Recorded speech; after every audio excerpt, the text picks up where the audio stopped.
लोकसभा चुनाव का बिगुल बज गया है। रविवार को मुख्य चुनाव आयुक्त सुनील अरोड़ा ने लोकसभा चुनाव की तारीखों का ऐलान कर दिया है।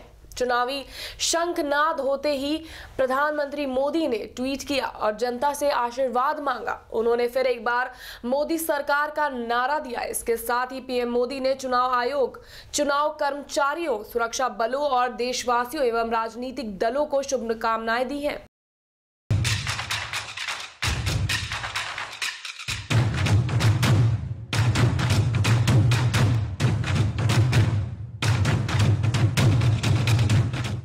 पुलवामा में हुए आतंकी हमले के बाद इस तरह के कयास लगाए जा रहे थे कि चुनावी तारीखों को आगे बढ़ाया जा सकता है, लेकिन आयोग ने इन सारी अटकलों पर विराम लगाते हुए रविवार को चुनाव तारीखों का ऐलान कर ही दिया।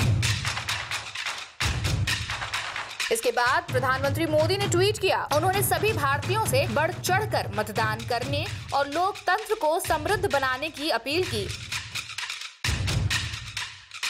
उन्होंने कहा कि निराशावाद से बाहर निकलते हुए पिछले वर्षों में 130 करोड़ भारतीयों के आशीर्वाद और सहभागिता से ये प्रदर्शित हुआ कि पहले जो नामुमकिन था अब वो मुमकिन हो गया है।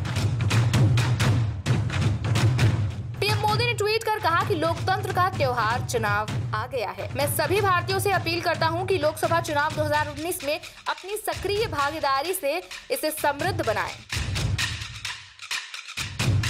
मैं उम्मीद करता हूं कि चुनाव में ऐतिहासिक मतदान होगा।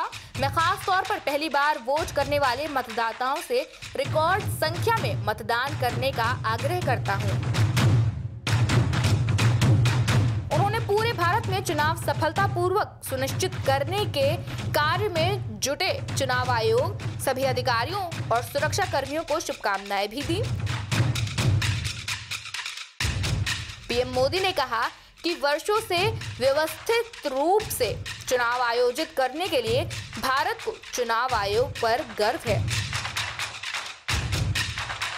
उन्होंने कहा कि साल 2014 में लोगों ने पूरी तरह से यूपीए को खारिज कर दिया था। जनता में यूपीए के भ्रष्टाचार, भाई भतीजावाद और नीतिगत पंगुता को लेकर काफी नाराजगी थी। पीएम मोदी ने कहा कि सभी राजनीतिक दलों और उम्मीदवारों को साल 2019 के लोकसभा चुनाव की शुभकामनाएं। प्रधानमंत्री मोदी ने सभी राजनीतिक दलों और उम्मीदवारों को साल 2019 के लोकसभा चुनाव की शुभकामनाएं दी और कहा कि हम अलग अलग राजनीतिक दल के हो सकते हैं, लेकिन हमारा लक्ष्य एक ही है, भारत का विकास और प्रत्येक भारतीय का सशक्तिकरण। Bureau report, prime TV.